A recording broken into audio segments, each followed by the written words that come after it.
Review എന്നെ അറിന്താൻ. ഐക്യശേഷം cinema ലോകം കാത്തിരുന്ന അജിത് നായകനായ എന്നെ അറിന്താൻ തിയേറ്ററുകളിലെത്തി. മോശമല്ലാത്ത അഭിപ്രായങ്ങളാണ് ചിത്രത്തെക്കുറിച്ച് വന്നുകൊണ്ടിരിക്കുന്നത്. കാക്കാ കാക്കയ്ക്ക് ശേഷം ഗൗതം വാസുദേവ് മേനോൻ വീണ്ടും ഒരു പോലീസുകാരന്റെ കഥ പറയുകയാണ് എന്നെ അറിന്താൻ എന്ന ചിത്രത്തിലൂടെ. ഗൗതം മേനോൻ അജിത് കൂട്ടുകെട്ടിലെ പ്രതീക്ഷകളെല്ലാം തമിഴ് സ്റ്റൈലിൽ നിലനിർത്തിക്കൊണ്ട് തന്നെയാണ് ഈ ചിത്രവും.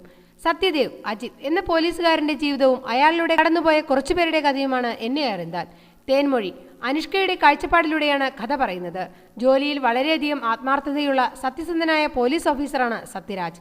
സത്യരാജിനോട് തേൻമൊഴിക്ക് പ്രണയം തുടങ്ങുന്നതോടെയാണ് ഫ്ലാഷ് ബാക്ക് തുറക്കപ്പെടുന്നത്.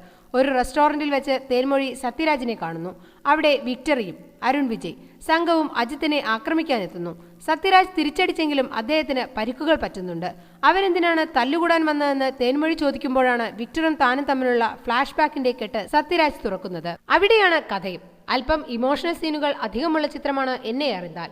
പക്ഷേ അധികം ഓവറാക്കാതെ തന്നെ അജിത്ത് അതിനെ മുന്നോട്ട് കൊണ്ടുപോകുന്നുണ്ട്. മിതത്വത്തോടെയുള്ള അജിത്തിന്റെ അഭിനയം തന്നെയാണ് ചിത്രത്തിന്റെ ആദ്യത്തെ പ്ലസ് പോയിന്റ്. എടുത്തു പറയേണ്ട അഭിനയം അരുൺ വിജയുടേതാണ്. നടന്റെ കഴിവ് തിരിച്ചറിയാൻ കഴിഞ്ഞത് ഗൗതം മേനോന് മാത്രമാണോ എന്ന് നമ്മൾ ചോദിക്കും.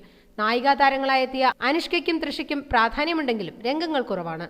എന്നിരിക്കലും തങ്ങളുടെ ഭാഗങ്ങൾ ഇരുവരും ഭംഗിയാക്കി. അജിത്തിന്റെ ഭാര്യയുടെ വേഷമാണ് തൃഷ കൈകാര്യം ചെയ്തത്. മകളുടെ വേഷം ചെയ്ത ബേബി അനികയും മോശമല്ലാത്ത പ്രകടനം കാഴ്ചവെച്ചു. നീണ്ട ഇടവേളയ്ക്ക് ശേഷം വിവേകും ഈ ചിത്രത്തിലൂടെ തിരിച്ചെത്തി.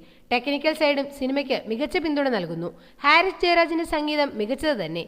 ഓസ്ട്രേലിയക്കാരനായ ഡാൻ മാർട്ടിന്റെ ഛായാഗ്രഹണം പുതിയ അനുഭവവും കാഴ്ചയും ഒരുക്കുന്നു. ചുരുക്കത്തിൽ എന്നെ അറിന്താൻ ഒരു മികച്ച